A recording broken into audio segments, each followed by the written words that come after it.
Okay.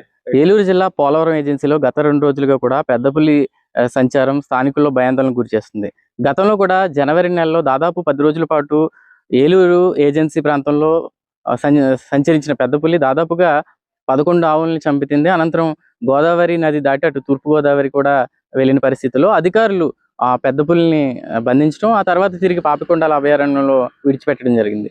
మరలా అదే పెద్ద పులి తిరిగి ఏలూరు జిల్లాలో గత 2 రోజులుగా కూడా సంచరిస్తుంది. దానికి సంబంధించి దానికి అమర్చిన రేడియో కాలర్ ద్వారా ఎప్పటికప్పుడు పులి కదలికలనైతే అధికారులు గుర్తిస్తున్నారు. అయితే ఈరోజు తెల్లవారుజామున ఇటు పోలవరం మండలంలోని గుంజవరం ప్రాంతంలో సంవత్సరంన్నర వయసు గల ఆవు దూడను పులి అడవిలోకి లాక్కెళ్ళి చంపి తినడం జరిగింది. దీనికి సంబంధించి ఇప్పటికే అధికారులు దాని కదలికలనైతే మరింత లోతుగా చూస్తూ దాని మూవ్‌మెంట్ ఎటువైపు వెళ్తుందనైతే పరిశీలిస్తున్న పరిస్థితి అయితే కనపడుతుంది. అయితే ప్రాథమికంగా అధికారులు వేస్తున్న అంచనా ప్రకారం పెద్ద పులి ఎటు నుంచి అయితే వచ్చిందో దాదాపుగా 2 నెలల క్రితం దాని ఏ దిశగా ఇటు రావడం జరిగిందో అదే దిశలో తిరిగి ప్రయాణం చేస్తుంది అనైతే అధికారులు అంచనా వేస్తున్న పరిస్థితి అయితే కనపడుతుంది. మొత్తంగా కూడా ఈ పులి సంచారంతో పూర్తిగా ఇటు స్థానికులనైతే అప్రమత్తం చేస్తున్న అధికారులు తమ పశువుల్ని జాగ్రత్త చేసుకోవాలి. అదే ఒంటరిగా కూడా ఎటు కూడా అటవీ ప్రాంతం కావచ్చు, అదేవిధంగా పంట పొలాలకు కూడా వెళ్ళకూడదనైతే ఎప్పటికప్పుడు సూచిస్తున్న పరిస్థితి అయితే కనబడుతుంది.